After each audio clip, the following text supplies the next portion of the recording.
Kalau dibilang Cina-Cina gitu kan, bilang kasih tahu dia Cina mana? Enak aja lo ngomong Cina. Belum pernah tabok Cina ya lo Cina-Cina. Kita buktiin bahwa kita siapa lebih jagoan untuk bela negara. Nanti orang bisa ngerti kok mana yang pencitraan, mana yang pengaturan. Nggak bilang gini tuh, aduh sayangnya Ahok nggak jadi gubernur lagi ya. Kalau dia jadi gubernur pasti hebat. Saya kira di Indonesia nggak ada orang sehebat saya lagi. Yang dijolimin, terus digagalin, mana ada pemerintah di Indonesia yang semua rapat tuh berani diupload di YouTube. Sampai semua kebijakan, sampai semua anggaran kita transparan dan tidak ada penarikan tunai. Anda kira sungai bisa bersih tuh udah mencet berapa orang baru bisa sungai bersih? Itu masalah.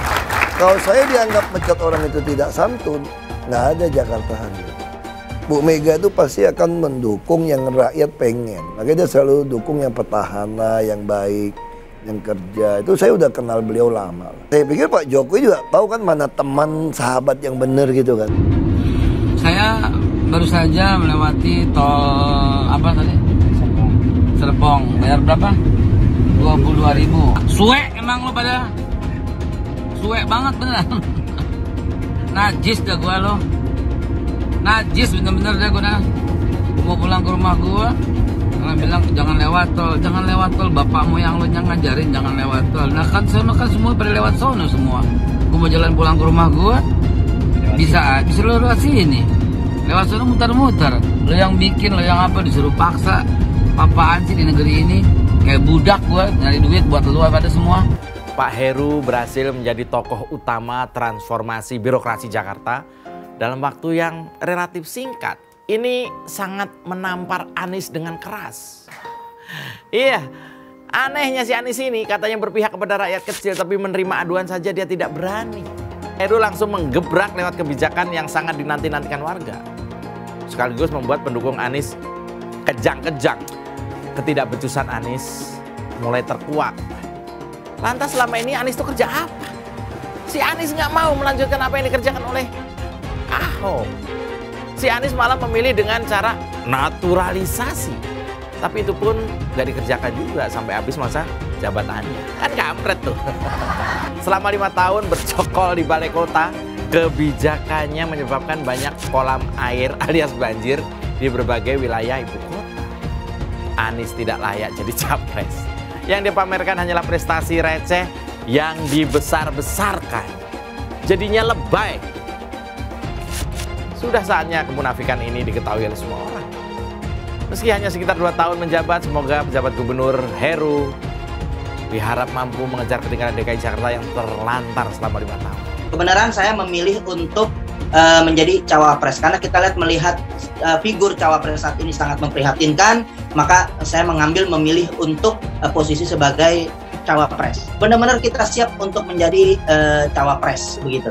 Karena memang saya ada di salah satu beberapa wadah yang sama dengan Bapak Anies Baswedan, tentunya dengan kebijakan Ijtima Ulama. Menerima atau tidak dengan saya itu bisa kebijakan pribadi Anies, bisa nanti kebijakan partai yang mendukung Anies. Kalaupun Anies mau, saya juga bisa gak mau. Apakah Anies masih sejalan dengan kita? Pasti insya Allah saya sudah berjuang saat ini untuk menerima sebagai calon wakil presiden. Novel Pak Mumin layak, pantas jadi cawapres. Dia didukung 150 juta rakyat Indonesia mendukung Novel Pak Mumin. Nah, orang ini bebal, muka tembok. Anies melirik aja enggak gitu pada Novel Pak Mumin. Heru Budi Hartono yang sekarang menjadi pejabat gubernur menyatakan tidak akan memperpanjang usia TGUPP. TGUPP di bawah Anies adalah sebuah contoh kegagalan yang mudah-mudahan tidak perlu terulang dimanapun. Begitu juga dengan kegagalan Anies menangani banjir karena tidak adanya langkah-langkah serius untuk mencegah air meluap di Jakarta. Begitu juga dengan kegagalan program rumah DP 0 rupiah. Begitu juga dengan kegagalan program OKOC dan kegagalan dan kekacauan lain. Baru beberapa hari PJ Gubernur DKI Jakarta Heru Budi Hartono dilantik ya. Lah kok gerombolan kadrun sudah pada panik coba. Apalagi ketika layanan pengaduan era Ahok diaktifkan lagi. Entah kenapa ya, ketika layanan pengaduan masyarakat di era Ahok mulai diaktifkan, tiba-tiba banyak sekali kadrun dan oposisi yang emosi coba. Nah, sekarang pertanyaannya, mengapa mereka ini mudah sekali emosi ya? Apakah jangan-jangan mereka itu takut ada sesuatu yang terbongkar? Salah satu warisan dari Gubernur DKI Jakarta sebelum Anies Baswedan, yaitu Basuki Cahayapurnama atau kita kenal dengan panggilan Ahok, yang saya harus angkat topi adalah dia membuka pengaduan langsung di Balai Kota DKI. Itulah kenapa Ahok dulu waktu menjabat, di luar perilaku kontroversialnya ya, mendapat cinta dari warganya. Sayangnya dia dulu kalah hanya karena propaganda hitam bahwa dia dianggap penista agama. Budaya bagus yang dibawa Ahok kemudian diteruskan lagi oleh pejabat sementara Gubernur DKI Heru Budi Hartono. Kalau masalah oknum ini diadukan lewat aplikasi, ya sudah pasti ya pengaduan ini nggak akan sampai ke pimpinan tertinggi dan sudah hilanglah di jalan. Oke, selamat bekerja Pak Heru Budi dan terima kasih Ahok sudah mewariskan budaya baik dengan membuka balai kota untuk pengaduan warga. Dan juga terima kasih buat Anies, Gubernur Soleh, karena sudah mewariskan kepandaian berkata-kata. Apakah deklarasi Capres itu akan menghalangi KPK untuk menghentikan atau melanjutkan proses itu? Nah, tentu deklarasi Capres ini kan baru tahap awal. Belum tentu juga nanti dicalonkan ketika mulai pendaftaran. Saya pastikan proses penyelidikan akan terus berlanjut ya, sampai ditemukan suatu titik terang apakah itu perkara pidana. Kami lanjutkan dan kami tidak terpengaruh dengan deklarasi yang bersangkutan sebagai capres oleh salah satu parpol. Bang Surya Paloh yang saya amat hormati, seluruh keluarga besar Nasdem yang saya banggakan. Bismillah, kami terima, kami siap jalan bersama. Siap-siap juga Nasdem, bukan hanya mendapatkan puji sanjung, fitnah, syirik, dengki, khianat. Nah, itu akan dihadapi Nasdem itu. Sekali lagi saya katakan, Nasdem harus bersiap menghadapi situasi seperti itu. Kalau dengan pas dari Nasdem memilih Anies, Anies no. Anies no? Anies no. Bapak dukung siapa kalau bukan Anies? Ganjar yes. Oh, Pak Ganjar Pranowo. Iya betul. Anies itu apa? Ya kita bisa lihat ya track recordnya. Ya pekerjaan-pekerjaannya dia. Saya. Bapak tidak terlalu bersimpati dengan Pak Anies. Ya, dia Anies tuh Pak Anies tuh gubernur ayat ya. Janji kampanye gubernur yang diimplementasikan tidak terrealisasi. Misalnya DP 0 rupiah, program OKOC, naturalisasi sungai, termasuk program mandeknya program air bersih, mandeknya program sampah, dan yang terakhir dan yang sangat penting menurut catatan kami adalah tidak berkualitasnya pelayanan publik. Salam.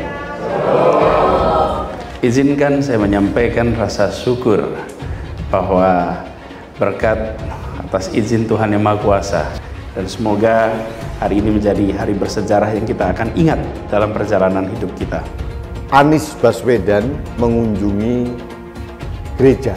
Yang membuat saya aneh itu justru pernyataan dari pendeta dari gereja yang bersangkutan. Malah menobatkan Anies Baswedan sebagai bapak kesetaraan. Tidak layak seorang Anies menyandang gelar bapak kesetaraan. Jangan Pak Pendeta ini mencoba menyesatkan masyarakat, mencoba memanipulasi sejarah. Jangan yang hitam dikatakan putih, Pak Pendeta. Anies Baswedan belakangan ini tampil sebagai sosok toleran yang menghargai keberagaman. Mereka yang baru saja mengenal Anies mungkin akan dengan mudah terpesona dengan kata-kata dan langkah Anies. Kalau sekarang dia bicara soal persaudaraan antar umat, saya yakin dia tidak sungguh-sungguh meyakininya. Percaya? Saya sih nggak percaya. Anies memang sangat pintar merangkai kata-kata. Kita tak perlu percaya bahwa Anies adalah sosok pembela pluralisme dan toleransi.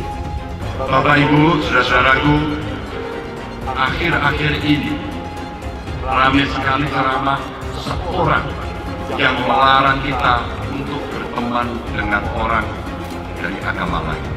Sudah 77 tahun negara Kesatuan Republik Indonesia merdeka. Bisa-bisanya masih ada ungkapan yang keluar seperti itu.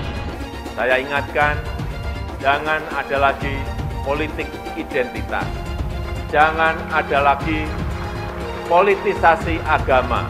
Penjajahan di depan mata itu di Jakarta. Kita semua pribumi ditindas. Kini saatnya kita menjadi tuan rumah di negeri sendiri. Saya bilang, Nis, ente nggak bisa jadi presiden. Kenapa? Karena presiden adalah orang Indonesia asli, saya bilang. Ini loh pejabat A kelakuannya ini, bohongnya ini, B ini, Anda sebarin, pusing ya. Sebagai orang beriman, jabatan itu amanah Tuhan. Tapi kamu lakukan melanggar aturan Tuhan untuk mendapatkan jabatan itu. Berarti jabatan bukan amanah Tuhan, amanahan Tuhan. Rakyat yang butuh pejabat yang jujur gitu. Terus saya tanya, kenapa mau pilih saya? Ya, kamu jujur. Sama kayak korupsi gitu kan. Ketahuan arus orang marah-marah nggak kepilih, ya sudah. Kan saya kan cuma 2 aja. Bukan minyak babi ya, asing-asing, Cina lah, kafir lah. Jangan sampai Indonesia jatuh ke tangan pembohong. Jangan sampai Indonesia jatuh ke tangan Anies Baswedan. Anies Baswedan pasti akan mempertanggungjawabkan segala perbuatannya. Perbuatan kelebihan dana, kelebihan anggaran, kelebihan bayar. Di semua proyek-proyek Pemprov DKI dan semua kroni-kroni dan kroco-kroco Anies Baswedan juga akan mempertanggungjawabkan semua perbuatannya. Dan ya pastikan itu sebelum Pilpres 2024. Apalagi sekarang JIS ini, kayaknya pastikan itu juga pasti ada kelebihan bayar. Pasti ada koruptornya di situ. Tinggal KPK menyelidiki anggaran yang ada di JIS. Dan habis itu baru hajarlah formula E. Kamu mau panggil saya hadap Tuhan Allah pun yang benar gua hadapin. Apalagi cuma BPK. Tenang, kalau BPK sudah periksa, nyatakan tidak ada kerugian, aman lah kita. Ada oknum BPK masuk penjara tuh DKI itu. Dikatakan cuma salah bayar atau kelebihan bayar mungkin ya. Jadi kalau saya pasti ada proses. Kalau BPK menyatakan tidak ada kerugian negara, aman Anda. Anda mungkin benar, kalau ada oknum BPK nyatakan Anda salah, selesai Anda. Kalau orang dulu mempersoalkan KPK mesti direvisi undang-undangnya, saya kira BPK yang harus direvisi undang-undangnya juga. Ini sebenarnya kasus korupsi. Kelebihan bayar ini sebenarnya ya, kalau secara hukum saya melihatnya ini sebenarnya bisa jadi kasus korupsi gitu. DKI yang kita harapkan, Anies Baswedan yang begitu jelas Islamnya, 4 tahun 8 bulan jadi gubernur. Mana peraturan pergub saja yang melarang miras? Mana perda Islam apalagi? Yang akhirnya tidak berani juga menegakkan hukum. Banjir tetap banjir, macet tetap macet, kriminalitas Jakarta. Anda tahu, 2 menit sekali terjadi pencurian. Sekarang orang sedang euforia, dia mau dicapreskan. Bagaimana umat terjebak lagi, bodoh lagi, masuk lagi. Kalau misalnya memang Anies itu mau maju dan dia tekad mau menegakkan hukum Islam dan menyatakan perlawanan, saya peduli. Tapi dia tidak lakukan itu. Jangan hanya konsentrasi pada pembangunan benda-benda mati yang indah difoto dan bisa ditunjukkan dalam 5 tahun hasilnya. Kalau kita mau menilai sebuah janji, maka lihat janjinya atau lihat kenyataannya. Dulu janjinya apa ya? Dan ini melawan sunnatullah. Kenapa? Air itu turun dari langit ke bumi, bukan ke laut. Harusnya dimasukkan ke dalam bumi, masukkan tanah.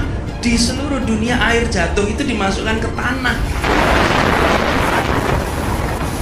Bukan dialirkan pakai gorong-gorong raksasa ke laut. Jakarta telah mengambil keputusan yang fatal. Bukan banjir, itu memang parkir air. Bukan banjir, itu memang parkir air. Masyarakat berkeliling dengan membawa toa untuk memberitahu semuanya, termasuk sirine. DKI Bond 82 miliar. Apa alat transportasi yang dimiliki oleh hampir setiap orang? Alat transportasi yang dimiliki semua orang adalah kaki. Kalau seandainya orang Jakarta percaya Pak Anies jadi gubernur pun, saya berani jamin kok dia akan lakukan normalisasi yang sama seperti saya lakukan kok. Gak usah bohong lah. Ketika air sampai di muara, maka siap untuk dipompa ke laut. Iblis hanya menggoda orang yang beriman. Makanya jarang-jarang orang kafir kerasukan setan. Yang kerasukan setan itu orang baik-baik. Jarang, saya belum pernah nengok Cina kerasukan setan. Pernahkah Ahok itu kerasukan setan? Enggak, setannya juga. Karena sesama setan dilarang saling menggoda. Karena di salib itu ada jin kafir. Haleluya. Kepalanya ke kiri apa ke kanan?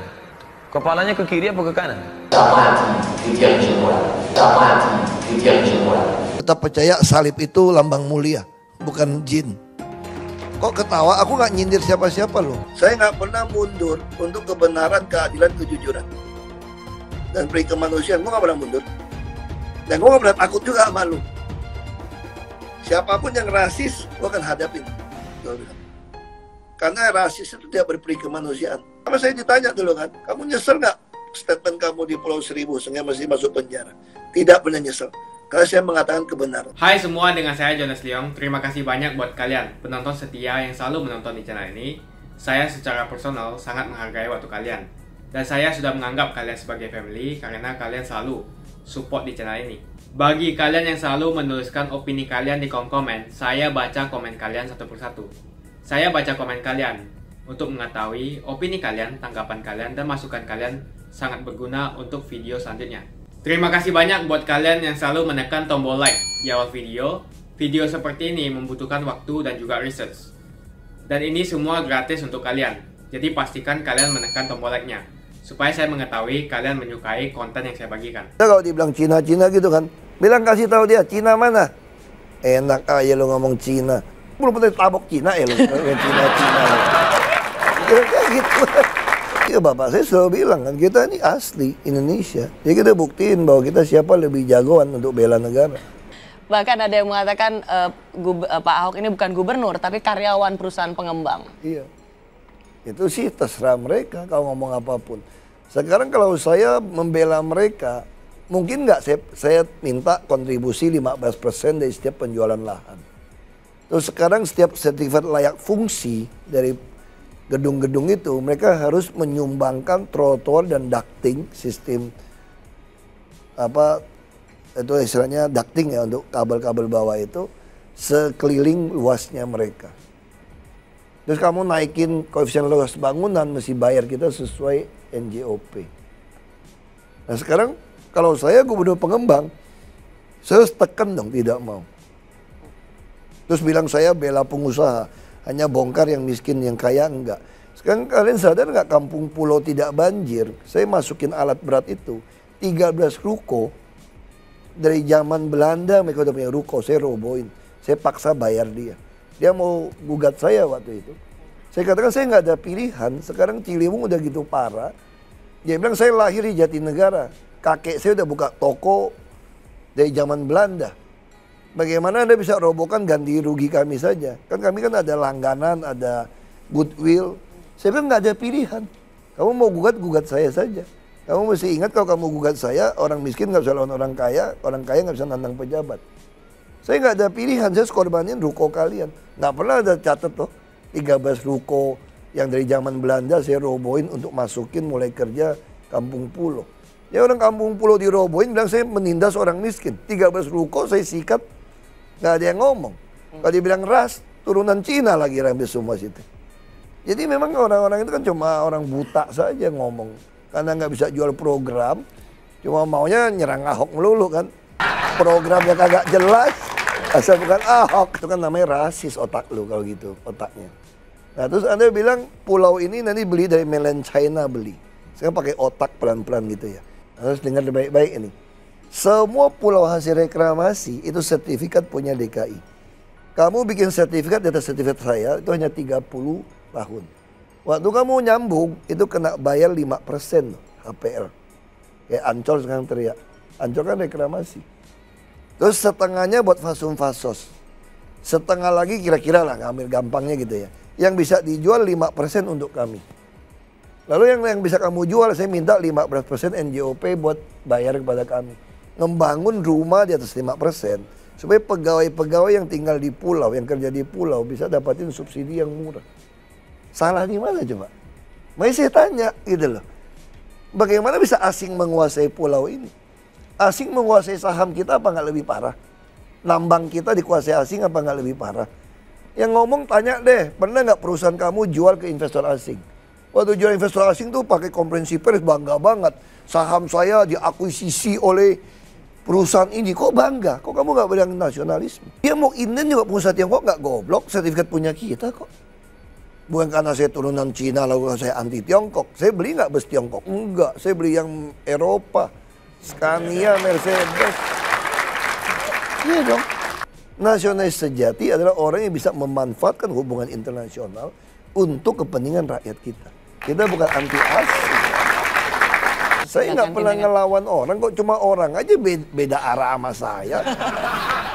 Orang pintu bener ke sana kok, saya ke sana kamu ke sini ya tabrakan kita. Sekarang kita lihat aja orang-orang susah. Berapa yang nikmatin untuk sekolah?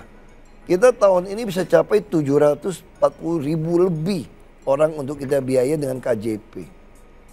Nanti kalau dia bisa masuk perguruan tinggi negeri kita kasih 18 juta. Kita lagi bikin program orang anak sekolah yang nggak mampu ini bisa beli daging sapi 39.000 per kilo per bulan. Beli ayam 10.000 untuk perbaiki nutrisi dia. Kita kasih dia bus gratis sekolah. Naik bus semua nggak bayar. Kita kasih 1 dokter, 1 perawat, 1 bidan, tungguin. Perumahan lebih baik 36 meter persegi. Jadi logikanya nggak bela orang miskin bagaimana? Orang naik bus orang Tangerang Bekasi aku belain kok. Naik bus cuma 3,5. Terus orang kaya, aku mau palakin pakai IRP, lu lewat 50.000 lu. Kau masih lewat 100.000. Ini gimana bilang gue bela? Saya nggak bela orang kaya, saya juga nggak bela orang miskin. Tugas saya adalah mengadministrasi keadilan sosial. Tugas saya itu membuat semua orang seimbang. Tugas saya mengadministrasi keadilan supaya orang miskin pun punya kesempatan yang sama. Asal dia jujur mau kerja keras. Kalau kamu nggak mau kerja keras, dikasih rumah, kasih modal. Ini kayak PKL orang bisa nggak usir-usir. Saya cuma minta mereka tolong daftar di Bank DKI. Supaya saya tahu arus kas uang kamu. Kalau saya tahu arus kas uang kamu, saya bisa kasih pinjaman. Saya kasih pinjaman 5 juta dapat gerobak aluminium 7,8 juta. Mana ada di dunia kayak gitu. Minjam duit 5 juta dapat gerobak 7,8 juta. Masih mau protes. Ya lu gila aja lu gue bilang. Ada yang baik tidak pernah mundur, maju terus.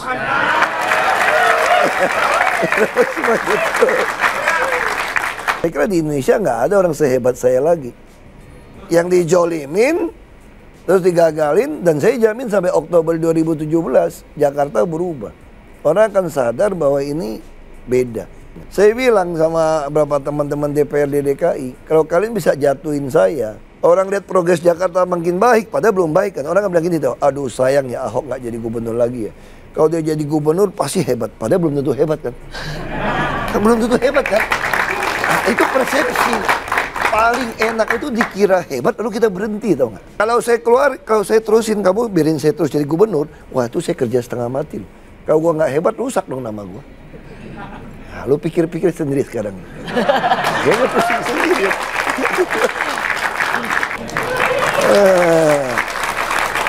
Coba kalau udah dengar gua kampanye, kalau gua pidato, pasti gua bilang, kalau ada yang lebih baik dari saya, lebih jujur dari saya, jangan pilih saya ya.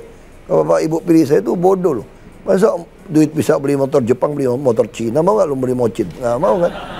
Lu susah lah cari politisi kayak saya yang mau turunin lapangan tandingnya rata gitu sama lu. Kalau dari dulu saya kenal Bu Mega. Bu Mega itu pasti akan mendukung yang rakyat pengen. Makanya dia selalu dukung yang petahana, yang baik, yang kerja. Itu saya udah kenal beliau lama. Tapi kalau bilang cocok, saya udah cocok sama Pak Jarod kan saya yang milih waktu itu. Bu Mega juga bilang, emang ada masalah sama Pak Jarod? Ya enggak sih Bu. Kalau enggak kenapa masih masukin nama Heru? Habis Ibu nggak mau kasih gimana? Iya. Lo nggak mau kasih, kok kawin lagi dong sama yang lain. Aku udah bilangnya Pak Heru, ini kayaknya bisa pemain figuran gertak-gertak mereka dulu nih Pak. Kalau enggak kita maju beneran nih. Dia udah tahu deh awal. Ya saya pikir Pak Jokowi juga tahu kan mana teman sahabat yang bener gitu kan. Beliau tahu saya kan nggak ada kepentingan gitu. Saya hanya kerja aja nggak ada kepentingan. Ya kan terus saya juga nggak pernah minta apa-apa sama beliau kan. duit nggak demen ribut doang.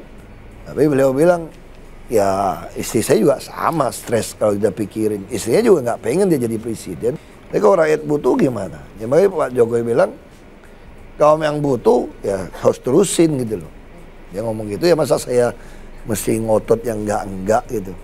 Ya saya udah paham lah. Berarti beliau pengen Jakarta tuh jadi model untuk showcase. Ahok mau ngomong apa ya Ahok, nggak ada hubungan dengan turunan darah saya.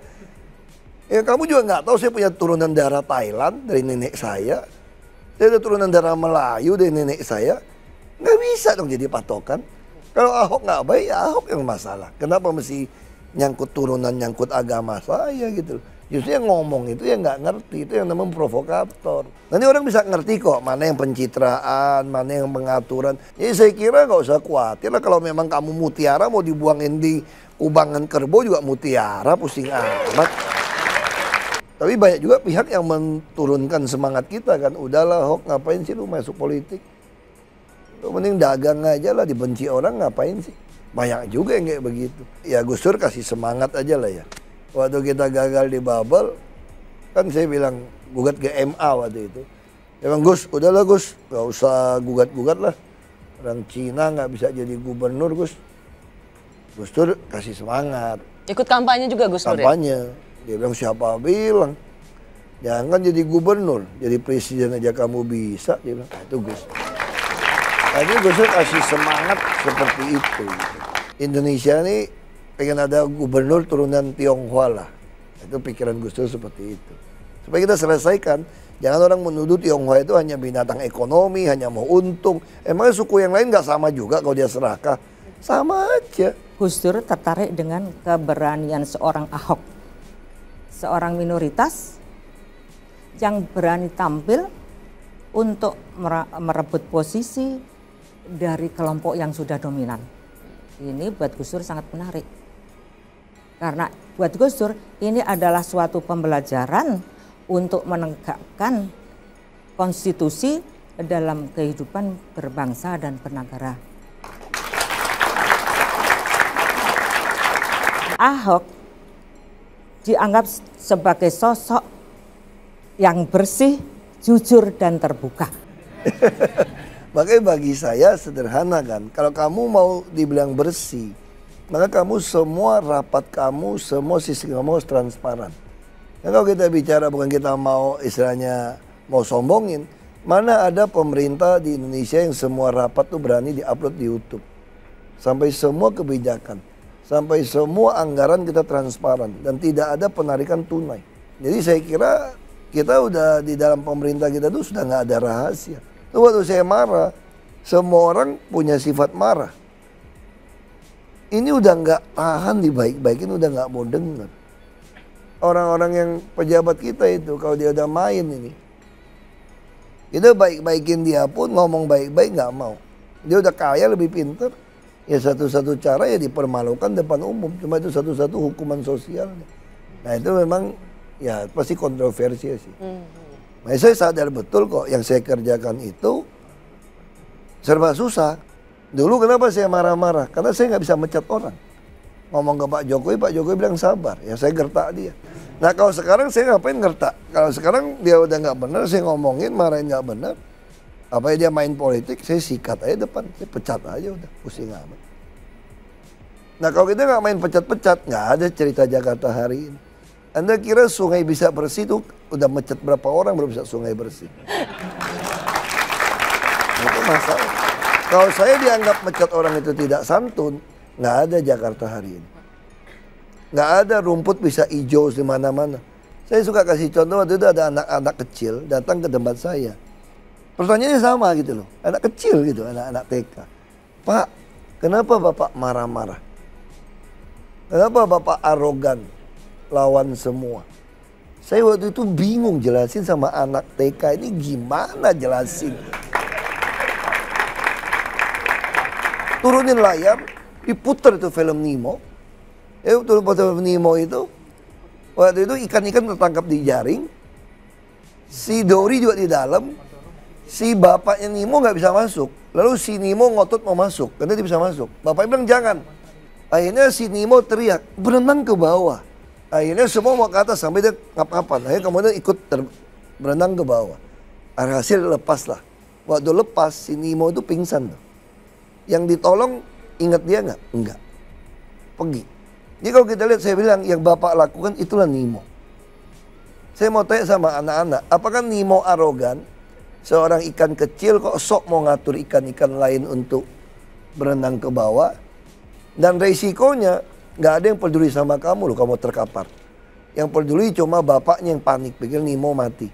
Ikan itu mah lepas mah pergi. Saya sadar betul yang saya lakukan. Ini untuk, karena kalian salah arah. Negara ini salah arah. Pintunya udah salah. Nah saya mau katakan berenangnya salah. Mesti bukan lawan arus. Kamu arus berenangnya salah. Hai teman-teman, kalian tahu tidak? Saat ini kita dengan gampangnya bisa memiliki saham global seperti perusahaan Google, Apple, Facebook, dan lainnya. Kalian tinggal klik link di kolom deskripsi lalu lakukan registrasi. Dan Anda semua berkesempatan untuk langsung mendapatkan welcome bonus. Kalian akan diberikan satu saham gratis secara acak sebagai welcome bonus. Seperti saham Tesla, Apple, Facebook, atau saham dunia lainnya. Menarik bukan? Cukup satu klik, kamu bisa investasi dengan mudah tanpa ribet. Tanpa dikenakan fee atau komisi. Cocok untuk investor pemula. Canggih dan gampang kan? Yuk daftar hari ini sebelum promo welcome bonus ditutup. Kenapa investasi di saham global? Karena jika kita lihat kenaikan saham global di tahun belakangan sangatlah fantastis dan mempunyai peluang yang sangat bagus ke depannya. Kalian juga berkesempatan untuk mendapatkan saham yang nilainya hingga $1.000 atau 15 juta rupiah. Registrasi dengan menekan link di kolom deskripsi untuk mendapatkan welcome bonus dan saham gratismu. Sebelum saya tutup, jangan lupa like video ini. Cuma deposit, kalian sudah bisa langsung mendapatkan cuan. Ajak teman-temanmu untuk berinvestasi di saham Amerika karena peluang dan potensi yang sangat bagus berinvestasi di saham yang berskala global. Makasih banyak buat kalian yang nggak skip dan nonton video ini sampai habis. Saya secara personal sangat menghargai waktu kalian. Makasih banyak buat kalian yang sudah tekan tombol subscribe dan makasih banyak buat kalian yang sudah tekan tombol loncengnya. Jangan lupa bagikan informasi ini ke teman atau family Anda. Mungkin teman atau family Anda membutuhkan investasi ini. Oke guys, sekian dulu dari saya. Jangan lupa follow Instagram saya di @johannesleongofficial untuk kata-kata motivasi setiap harinya. Bagi kalian yang termotivasi nonton video ini, ayo like video ini dan subscribe di channel ini. Dan buat kalian yang sudah subscribe di channel ini, jangan lupa tekan tombol loncengnya supaya kalian mendapatkan notifikasi setiap kali saya upload video.